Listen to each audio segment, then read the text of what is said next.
बिस्मिल्लाहिर्रहमानिर्रहीम। सत श्री अकाल, अस्सलाम वालेकुम।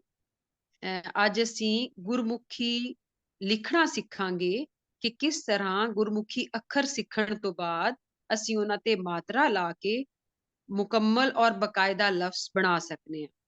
ਸਭ ਤੋਂ ਪਹਿਲੀ ਅਲਾਮਤ ਗੁਰਮੁਖੀ ਵਿੱਚ ਜਿਹੜੀ ਅਸੀਂ ਵਰਤ ਸਕਨੇ ਹਾਂ ਉਹ ਹੈ ਮੁਕਤਾ। ਮੁਕਤਾ ਦੀ ਉਂਝ ਵੇਖੀਏ ਤਾਂ ਕੋਈ ਖਾਸ ਅਲਾਮਤ ਨਹੀਂ, ਇਹ ਸਿਰਫ ਲਫ਼ਜ਼ਾਂ ਨੂੰ ਆਪਸ ਵਿੱਚ ਹਰਫਾਂ ਨੂੰ ਆਪਸ ਵਿੱਚ ਜੋੜ ਕੇ ਲਫ਼ਜ਼ ਬਣਾਉਂਦਾ ਹੈ। ਦੋ ਜਾਂ ਦੋ ਤੋਂ ਵੱਧ ਅੱਖਰਾਂ ਨੂੰ ਆਪਸ ਵਿੱਚ ਮਿਲਾ ਕੇ ਅਸੀਂ ਇੱਕ ਨਵਾਂ ਲਫ਼ਜ਼ ਬਣਾ ਸਕਨੇ ਹਾਂ ਔਰ ਇਸ ਮਿਲਾਪ ਨੂੰ ਅਸੀਂ ਮੁਕਤਾ ਕਹਿੰਦੇ ਹਾਂ। ਜਿਵੇਂ ਲਫ਼ਜ਼ ਹੈ ਘਰ, घग्घा और रारा, यानी घ ते रे दो अखरां नूं मिला के एक पूरा लफ्ज बन गया घर। फिर इसे तरह लफ्ज है साडे कोल बस। इहदे लई असी गुरमुखी दे दो अखर बब्बा और सस्सा दोवां नूं जोड़ के असी एक नवां लफ्ज बना सकने हां, बस। गुरमुखी च दूसरी मात्रा जिहड़ी है वो है कन्ना। कन्ना शाहमुखी दा अलफ जिहड़ा है, या कह सकने आ कि अलफ दी पूरी आवाज ना होवे, थोड़ी घट आवाज अलफ दी जदों आ रही होवे तां असीं गुरमुखी विच कन्ना दी अलामत नूं इस्तेमाल करांगे।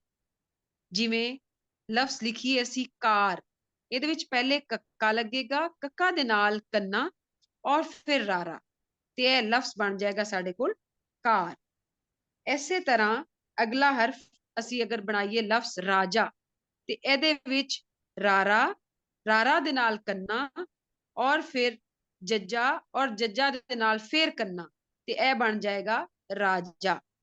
ਇਹ ਹਰਫ ਜੋੜ ਕੇ ਲਫ਼ਜ਼ ਅਸੀਂ ਤੁਹਾਨੂੰ ਲਿਖ ਕੇ ਵੀ ਬਣਾ ਕੇ ਵੀ ਵਿਖਾਣੇ ਹਾਂ ਜੀ। ਸਭ ਤੋਂ ਪਹਿਲੇ ਅਸੀਂ ਮੁਕਤਾ ਦੇ ਨਾਲ ਲਫ਼ਜ਼ ਬਣਾਵਾਂਗੇ।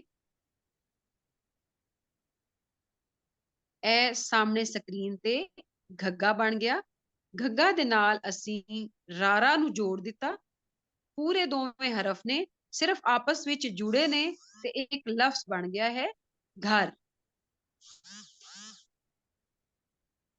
ਘੱਗਾ, ਰਾਰਾ, ਸ਼ਾਹਮੁਖੀ ਦਾ घ ते रे, ते ए बन गया घर।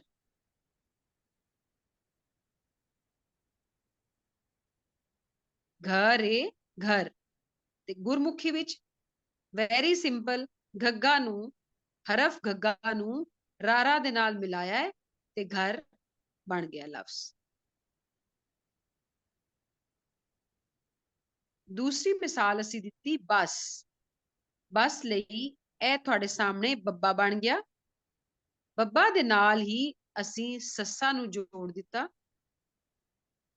ते ए दो हरफां दे जुड़न नाल एक नवां लफ्ज बन गया बस।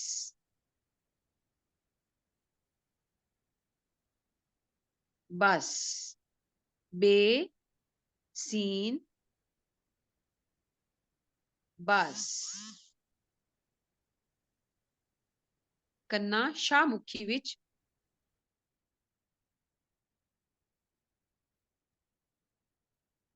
शाहमुखी विच अद्धा अलफ। ਇਹਦੇ ਲਈ ਅਸੀਂ ਲਫ਼ਜ਼ ਲਿਖਾਂਗੇ ਕਾਰ, ਕਾਰ।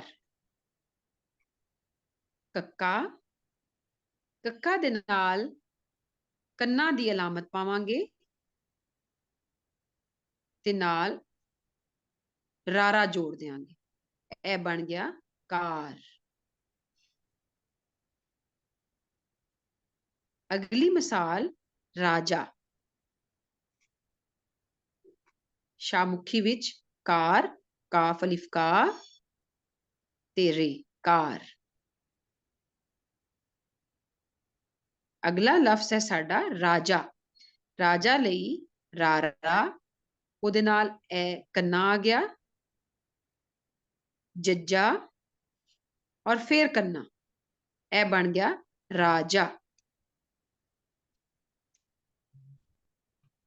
उम्मीद है तुहानू ए दोवें मात्रा सौखियां लगियां होणगियां और इन्हां दे जरिए गुरमुखी विच हरफां तो लफ्ज बनावन विच कोई मुश्किल पेश नहीं आएगी।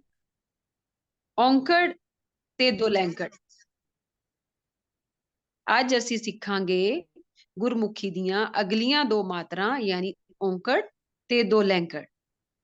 औंकड़ किस तरह ਅਸੀਂ ਔਂਕੜ ਦੀ ਅਲਾਮਤ ਇਸਤੇਮਾਲ ਕਰਨੀ ਹੁੰਦੀ ਹੈ, ਅਸੀਂ ਲਿਖ ਕੇ ਵੀ ਵਿਖਾਵਾਂਗੇ। ਉਸ ਤੋਂ ਪਹਿਲੇ ਮੈਂ ਤੁਹਾਨੂੰ ਥੋੜਾ ਜਿਹਾ ਇਹਨੂੰ ਸਮਝਾ ਦਿਆਂ।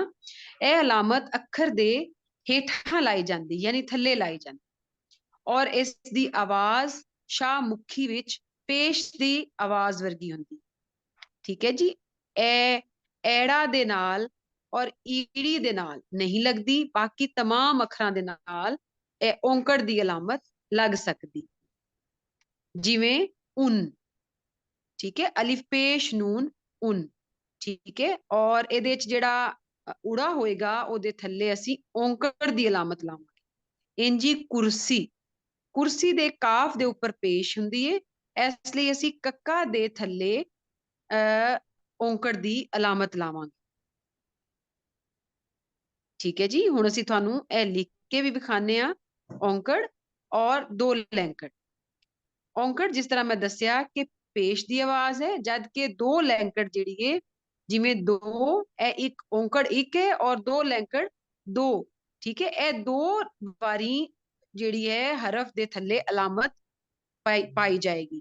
दो लैंकड़ दी अलामत जिस तरह औंकड़ दी अलामत है बिल्कुल उसे शक्ल दी दो बारी अलामत हरफ दे थल्ले पाई जाएगी।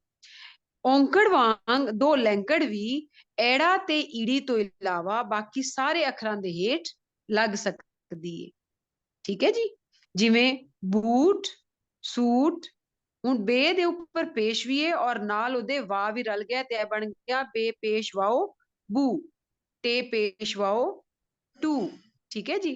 ਇਸ ਲਈ ਜਦੋਂ ਵੀ ਵਾ ਤੇ ਪੇਸ਼ ਇਕੱਠੇ ਹੋਣਗੇ ਉਦੋਂ ਅਸੀਂ ਦੋ ਲੈਂਕੜ ਦੀ ਅਲਾਮਤ ਵਰਤਾਂਗੇ। ਇਹ ਸਕਰੀਨ ਤੇ ਤੁਸੀਂ ਵੇਖ ਰਹੇ ਹੋ। औंकड़ की अलामत वरतद्या होया असीं एक लफ्ज बनाया है उन, अलिफ पेश नून उन। ए लिखण लई असीं ऊड़ा बनाया और ऊड़े दे नीचे औंकड़ की अलामत पा दी। ठीक है। ओदे नाल ही नन्ना पा दिता ते बन गया उन। कुर्सी पावन लई असीं कक्का बनाया और कक्के दे थल्ले औंकड़ की अलामत पा दी, नाल ही रारा पाया, फिर सस्सा,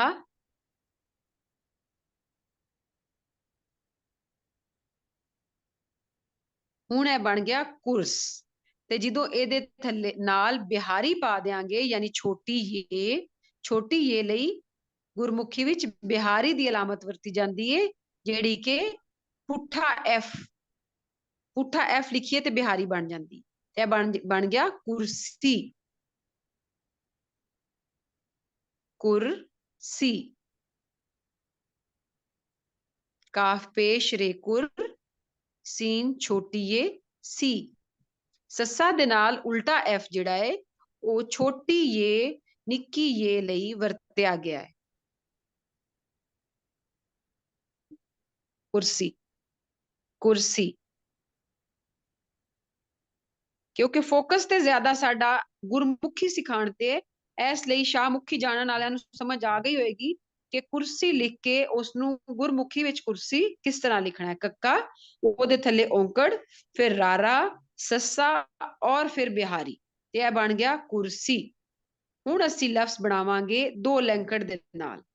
जिस तरह मैं पहले भी दसिया कि औंकड़ ते दो लैंकड़ दियां अलामतां हमेशा अखर या हरफ दे थल्ले लगदियां ने। औंकड़ लई शाहमुखी विच आवाज पेश दी होएगी, जबकि दो लैंकड़ लई आवाज पेश ते वा जिदों इकट्ठे हो जाण ते ओ जिहड़ी आवाज पैदा होवे उस लई असीं दो लैंकड़ दी अलामत इस्तेमाल करांगे। जिवें बूट, बे पेश वाओ बूटे साकिन, बूट, ते ਇਹ ਹੁਣ ਅਸੀਂ ਬੱਬਾ ਪਾਵਾਂਗੇ। ਬੱਬਾ ਦੇ ਥੱਲੇ ਔਂਕੜ ਪਾਇਆ ਤੇ ਉਹ ਬੇਪੇਸ਼ ਬਣ ਗਿਆ। ਦੋ ਲੈਂਕੜ ਪਾਇਆ ਤੇ ਉਹ ਬੇਪੇਸ਼ ਵਾ ਬੂ ਬਣ ਗਿਆ, ਬੂ। ਇਹ ਬਣ ਗਿਆ ਬੂ। ਹੁਣ ਟੈਂਕਾ ਪਾ ਦੇਣਾ ਹੈ ਤੇ ਇਹ ਬਣ ਜਾਣਾ ਹੈ ਬੂਟ।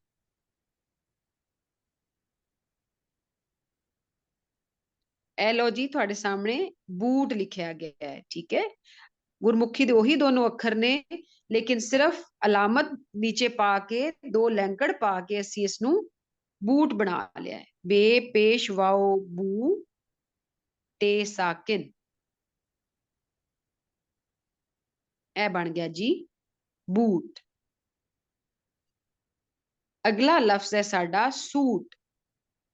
ਇਹਦੇ ਵੀ ਸੱਸੇ ਦੇ ਉੱਪਰ ਪੇਸ਼ ਵੀ ਹੈ ਔਰ ਸੱਸੇ ਦੇ ਨਾਲ ਵਾਹ ਵੀ ਜੁੜਿਆ ਹੋਇਆ ਹੈ। ਇਸ ਲਈ ਅਸੀਂ ਇਸ ਦੇ ਨੀਚੇ ਵੀ ਇਸ ਦੇ ਥੱਲੇ ਵੀ ਦੋ ਲੈਂਕੜ ਪਾਵਾਂਗੇ, ਇੱਕ ਲੈਂਕੜ ਵਾਹ ਲਈ ਔਰ ਇੱਕ ਲੈਂਕੜ ਪੇਸ਼ ਲਈ। ਦੋ ਲੈਂਕੜ ਪਾ ਕੇ ਬਣ ਗਿਆ ਸੂ ਤੇ ਅੱਗੇ ਪਾ ਦਿੱਤਾ ਟੈਂਕਾ ਤੇ ਇਹ ਬਣ ਗਿਆ ਸੂਟ। ਬੂਟ सूट, सीन पेश वासू, दोवें लफ्ज थोड़े सामने ने। दो दो अखरां नाल अलामत पा के दो लैंकड़ दी असी बूट ते सूट दो लफ्ज बना ले। असी अगले दो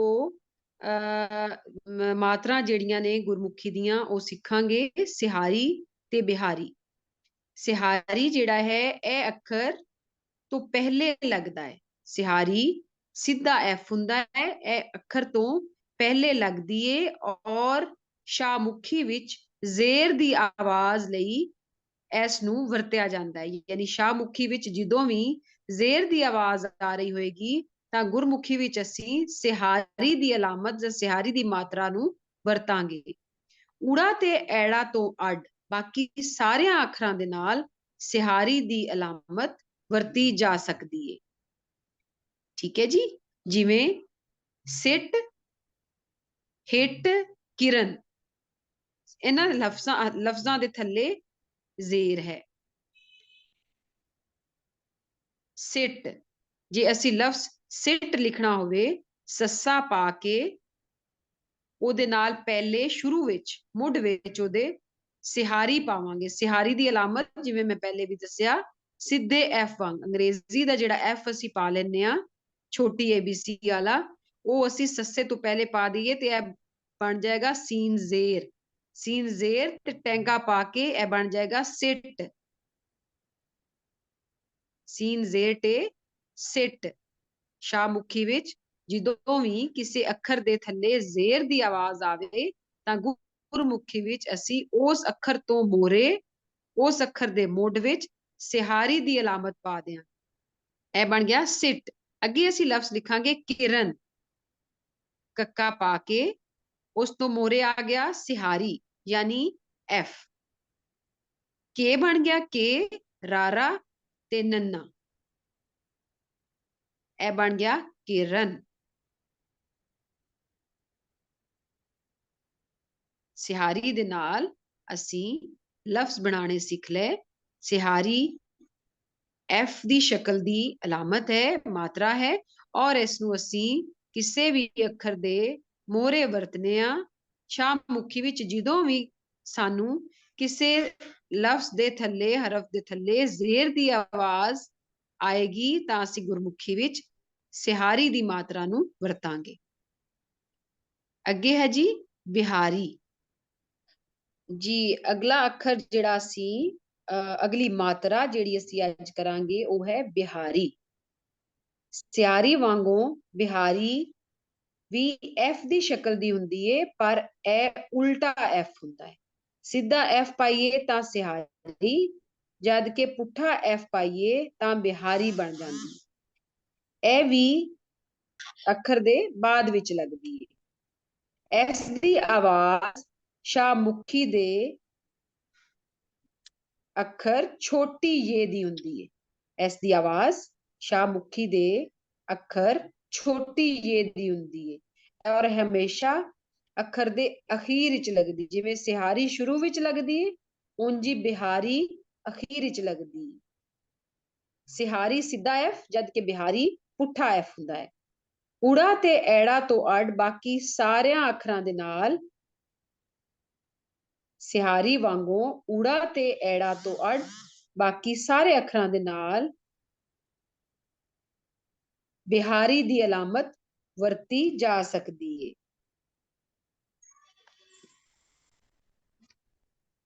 जिवें सीट, सीट, सस्सा, सस्सा तो बाद आवाज आ रही है छोटी ये दी ते ਅਸੀਂ ਪਾਵਾਂਗੇ ਬਿਹਾਰੀ बन गया सी नाल ਅਸੀਂ ਟੈਂਕਾ ਪਾਇਆ ਤੇ बन गया सीट। जिस अखर तो बाद छोटी ये दी आवाज होएगी उसे अखर तो बाद बिहारी दी अलामत लग जाएगी। सीट। अगे ਅਸੀਂ लिखांगे गीत, गीत, गीत ਲਈ पहले ਅਸੀਂ पावांगे गग्गा, गग्गा गुरमुखी दा अखर पाके फिर ਅਸੀਂ मात्रा लावांगे बिहारी दी क्योंकि गग्गा तो बाद छोटी ये दी आवाज आ रही गी। उस तो बाद तत्ता पाया ते बन गया साडा गीत, गीत। गाफ छोटी ये ते हाँ जी दो नुक्ते विच पाने ने ते तत्ता।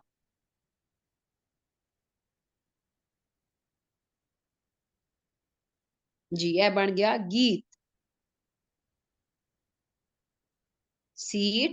अज असी गुरमुखी दियां अगलियां दो मात्रावां सिखांगे लावां ते दो लावां। जिस तरह असी औंकड़ दो लैंकड़ सिक्ख्या, सिहारी बिहारी सिक्ख्या, उंज ही असी लावां दो लावां भी सिखांगे। ए दी आवाज दिंदी लां जिहड़ी है लावां ए दी आवाज दिंदी है जिवें ए, बे, ते, से, रे, खे, फे, मे यानी ए दी आवाज इहदे अंदर आएगी। ए ऊड़ा ते एड़ा तो अड बाकी गुरमुखी दे सारे अखरां दे नाल ए मात्रा वरती जांदी। दो लावां जिवें लावां एक है औंकड़ और दो लैंकड़ वांग उਸੇ तरह दो लावां ਜਦੋਂ ਅਸੀਂ ਵਰਤਾਂਗੇ ਦੋ ਅਲਾਮਤਾਂ ਜਦੋਂ ਲਾਵਾਂਗੇ ਤੇ ਇਸ ਨੂੰ ਅਸੀਂ ਦੋ ਲਾਵਾਂ ਕਹਾਂਗੇ। ਇਹ ਆਮ ਤੌਰ ਤੇ ਹਰ ਹਰਫ ਦੇ ਜਿੱਥੇ ਵੀ ਲਾਵਾਂ ਜਾਂ ਦੋ ਲਾਵਾਂ ਦਾ ਵਰਤਾ ਜ਼ਰੂਰੀ ਹੋਏਗਾ ਹਰਫ ਦੇ ਉੱਪਰ ਇਹ ਅਲਾਮਤ ਇਸਤੇਮਾਲ ਹੋਏਗੀ। ਜਿਵੇਂ ਔਂਕੜ ਦੋ ਲੈਂਕੜ ਹਰਫ ਦੇ ਥੱਲੇ ਇਸਤੇਮਾਲ ਹੋ ਰਹੀਆਂ ਸਨ ਉਂਝ ਹੀ ਲਾਵਾਂ ਦੋ ਲਾਵਾਂ ਹਰਫ ਦੇ ਉੱਤੇ ਇਸਤੇਮਾਲ ਕੀਤੀਆਂ ਜਾਣਗੀਆਂ ਉੱਤੇ ਵਰਤੀਆਂ ਜਾਣ। ਲਾਵਾਂ ਲਈ ਅਸੀਂ ਤੁਹਾਨੂੰ ਲਫ਼ਜ਼ ਲਿਖ ਕੇ ਵਿਖਾਵਾਂਗੇ ਕੇਲਾ, ਕੇਲਾ। ਇੱਕ ਲਾਂ ਪਾ ਕੇ ਕੱਕੇ ਦੇ ਉੱਪਰ ਤੇ ਨਾਲ ਅਸੀਂ ਲੱਲਾ ਪਾ ਦਈਏ ਤੇ ਇਹ ਬਣ ਜਾਏਗਾ ਕੇ, ਕੇਲ ਤੇ ਅੱਗੋਂ ਅਸੀਂ ਕੰਨਾ ਪਾ ਦਈਏ ਤੇ ਫਿਰ ਬਣ ਜਾਏਗਾ ਕੇਲਾ। ठीक है जी। कन्ना जिवें सानू पहले पता है ਅਸੀਂ पढ़ चुके हैं अलफ दी आवाज दिंदा है। ठीक है कन्ना अलफ दी आवाज दिंदा है शाहमुखी च इस ਲਈ ਕੱਕਾ ਪਾ ਕੇ ਉਹਦੇ ਤੇ ਲਾਂ ਪਾਈ ਤੇ ਇਹ ਬਣ ਗਿਆ ਕੇ, ਲੱਲਾ ਪਾ ਕੇ ਅੱਗੇ ਕੰਨਾ ਪਾ ਦਿੱਤਾ ਤੇ ਇਹ ਬਣ ਗਿਆ ਕੇਲਾ। ਹੁਣ ਅਸੀਂ ਪਾ ਰਹੇ ਹਾਂ ਸ਼ਾਹਮੁਖੀ ਵਿੱਚ ਕਾਫ ये ਲਾਮ ਤੇ ਅਲਿਫ केला। अगे आ गया जी दूसरा लफ्ज ਅਸੀਂ बना ਲਈਏ ਲਾਂ ਦੇ ਨਾਲ बेसन बे। ਹੁਣ ਪਹਿਲੇ के ਦੀ आवाज आ रही सी ਹੁਣ बे ਦੀ आवाज है। ਬੱਬਾ ਪਾ ਕੇ ਉਹਦੇ ਉੱਪਰ ਲਾਂ ਪਾਈਏ ਤੇ ਬਣ ਜਾਏਗਾ बे। सस्सा पा के नन्ना पा देंगे ते बन जाएगा बेसन। सस्सा और फिर नून या नन्ना ए बन गया बेसन। बेसन बब्बा दे ऊपर लां आवाज बन गई बे, सस्सा और नन्ना ए बन गया बेसन। बे ये बे ये सीन नून बेसन ए बन गया जी बेसन। बेसन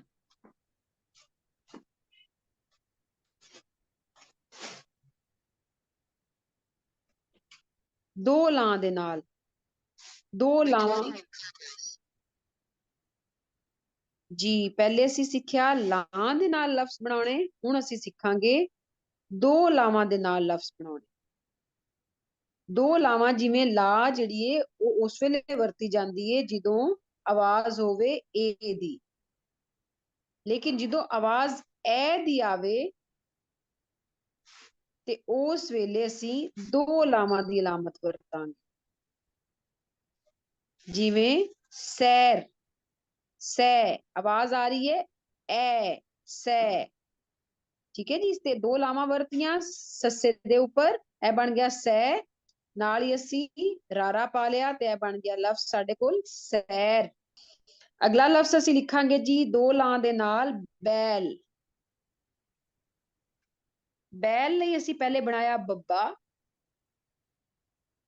बब्बे दे उत्ते असी पावांगे दो लावां, ए बन गया बै।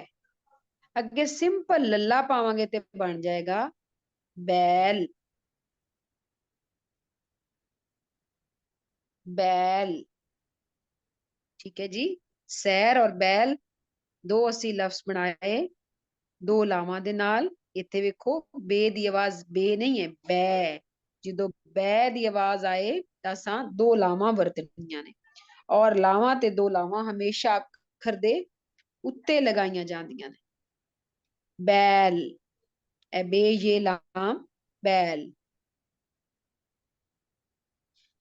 ए साडे दो मात्रावां नाल असी लफ्ज बनाने सीख ले, यानी लावां ते दो लावां। ਅੱਜ ਅਸੀਂ ਗੁਰਮੁਖੀ ਦੇ ਆਖਰੀ ਦੋ ਮਾਤਰਾ ਸਿੱਖਣ ਜਾ ਰਹੇ ਹਾਂ, ਔੜਾ ਤੇ ਕਨੌੜਾ। ਇਹ ਅਲਾਮਤ ਔ ਦੀ ਆਵਾਜ਼ ਦਿੰਦੀ, ਔ। ਇਹ ਅੱਖਰ ਦੇ ਉੱਤੇ ਲੱਗਦੀ ਹੈ ਲਾਵਾਂ ਦੋ ਲਾਵਾਂ ਵਾਂਗ, ਔਰ ਐੜਾ ਤੇ ਈੜੀ ਨੂੰ ਛੱਡ ਕੇ ਬਾਕੀ ਸਾਰਿਆਂ ਅੱਖਰਾਂ ਦੇ ਨਾਲ ਇਹ ਅਲਾਮਤ ਹੌੜਾ ਦੀ ਅਲਾਮਤ ਵਰਤੀ ਜਾ ਸਕਦੀ ਹੈ।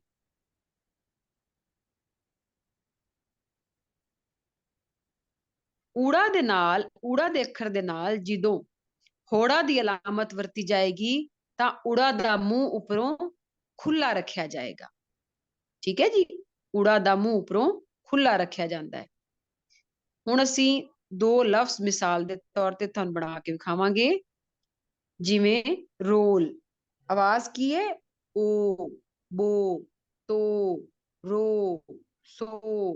ਜਦੋਂ ਵੀ ਆਵਾਜ਼ ਇਸ ਤਰ੍ਹਾਂ ਦੀ ਹੋਣੀ ਹੈ ਕਿਸੇ ਵੀ ਲਫ਼ਜ਼ ਦੇ ਵਿੱਚ ਤਾਂ ਅਸੀਂ ਹੋੜਾ ਦੀ ਅਲਾਮਤ ਵਰਤਣੀ ਹੈ। ਹੋੜਾ ਦੀ ਅਲਾਮਤ ਹਮੇਸ਼ਾ ਹਰਫ ਦੇ ਉੱਤੇ ਲੱਗਦੀ ਹੈ। ਰਾਰਾ ਪਾ ਕੇ ਉਹਦੇ ਉੱਪਰ ਹੋੜਾ ਦੀ ਅਲਾਮਤ ਪਾਈ ਤੇ ਇਹ ਬਣ ਗਿਆ ਰੋ, ਲੱਲਾ ਪਾਇਆ ਤੇ ਬਣ ਗਿਆ ਰੋਲ। ਹੋੜਾ ਦੀ ਅਲਾਮਤ ਉਲਟੀ ਮੱਧ ਵਰਗੀ, ਉਲਟੀ ਮੱਧ, ਪੁੱਠੀ ਮੱਧ, ਜਿਹੜੀ ਅਲਿਫ ਮੱਦਾ ਦੇ ਉੱਪਰ ਅਸੀਂ ਮੱਧ ਪਾਉਂਦੇ ਹਾਂ ਉਹੀ ਮੱਧ ਹੈ, ਲੇਕਿਨ ਇਹ ਪੁੱਠੀ ਹੈ। ਕਨੌੜਾ ਦੀ ਅਲਾਮਤ ਜਿਹੜੀ ਹੈ ਉਹ ਵੀ ਅੱਖਰ ਦੇ ਉੱਤੇ ਹੀ ਲੱਗਦਾ। ਅੱਖਰ ਪਾਵਾਂ ਲਫ਼ਜ਼ ਪਾਵਾਂਗੇ ਬੋਲੋ, ਬੋ। ਹੁਣ ਇੱਥੇ ਆਵਾਜ਼ ਕੀ ਹੈ, ਪਹਿਲੇ ਰੋ ਸੀ ਹੁਣ ਬੋ, ਬੋ ਲਿਖ ਲਿਆ ਸੀ, ਅੱਗੇ ਲੱਲਾ ਪਾ ਲਿਆ, ਆਵਾਜ਼ ਫਿਰ ਅੱਗੇ ਲੋ ਦੀ, ਬੋ ਲੋ, ਲੱਲਾ ਪਾਇਆ, ਹੁਣ ਬਣ ਗਿਆ ਬੋਲ। ਜਦੋਂ ਠੀਕ ਹੈ ਜੀ, ਇਹ ਹੁਣ ਬਣਿਆ ਬੋਲੋ। बो, बे पेश वाव बो, बे जबर वाव बो, लाम वाव लो, बोलो। ਹੁਣ ਅਸੀਂ ਕਨੌੜਾ ਦੇ ਨਾਲ ਲਫ਼ਜ਼ ਬਣਾਉਣੇ ਸਿੱਖਣੇ ਨੇ। ਹੌੜਾ ਤੋਂ ਬਾਅਦ ਅਸੀਂ ਲਫ਼ਜ਼ ਬਣਾਵਾਂਗੇ ਕਨੌੜਾ ਦੇ ਨਾਲ। ਕਨੌੜਾ ਦੀ ਅਲਾਮਤ ਵੀ ਹੌੜਾ ਵਰਗੀ ਹੀ ਹੁੰਦੀ ਏ, ਸਿਰਫ ਉਹਦੇ ਨੀਚੇ ਛੋਟੀ ਜਿਹੀ ਲਾਈਨ ਪਾ ਕੇ ਉਹਦਾ ਨਿਸ਼ਾਨ ਜਾਂ ਉਹਦੀ ਅਲਾਮਤ ਜਾਂ ਉਹਦੀ ਮਾਤਰਾ ਥੋੜੀ ਬਦਲ ਜਾਂਦੀ ਹੈ। ਪੁੱਠੇ ਮੱਧ ਪਾ ਕੇ ਮੱਧ ਦੇ ਥੱਲੇ ਹੀ ਛੋਟੀ ਜਿਹੀ ਇੱਕ ਲਾਈਨ ਪਾ ਦਈਏ ਤਾਂ ਕਨੌੜਾ ਦੀ ਅਲਾਮਤ ਬਣ ਜਾਂਦੀ ਹੈ। ਕਨੌੜਾ ਦੀ ਅਲਾਮਤ ਕਿਦੋਂ ਵਰਤੀ ਜਾਂਦੀ ਹੈ, ਜਦੋਂ ਆਵਾਜ਼ ਔ ਦੀ ਆ ਰਹੀ ਹੋਵੇ, ਔ। ਥੋੜਾ ਜਿਹਾ ਮੂੰਹ ਨੂੰ ਖੋਲਣਾ ਪਵੇ, ਜਿਵੇਂ ਪਕੌੜਾ, ਕੌ, ਪਕੌੜਾ। ਕੌ ਦੀ ਆਵਾਜ਼ ਬੌ, ਤੌ, ਸੌ, ਰੌ। ठीक है, जो इस तरह की आवाज होएगी तो असा कनौड़ा की अलामत या कनौड़ा की मात्रा वरतांगे। जिवें असीं लिखना होवे लफ्ज कौड़ा, कौ लिखण लई कक्का पा के उपर कनौड़ा की अलामत ला दईए तो यह बन जाएगा कौ। रड़ाड़ा ते कन्ना पा लईए तो बन जाएगा कौड़ा, कौड़ा। काफ जबरवा को, ड़े अलिफड़ा, कौड़ा। काफ वाओ को, ड़े अलिफड़ा, कौड़ा।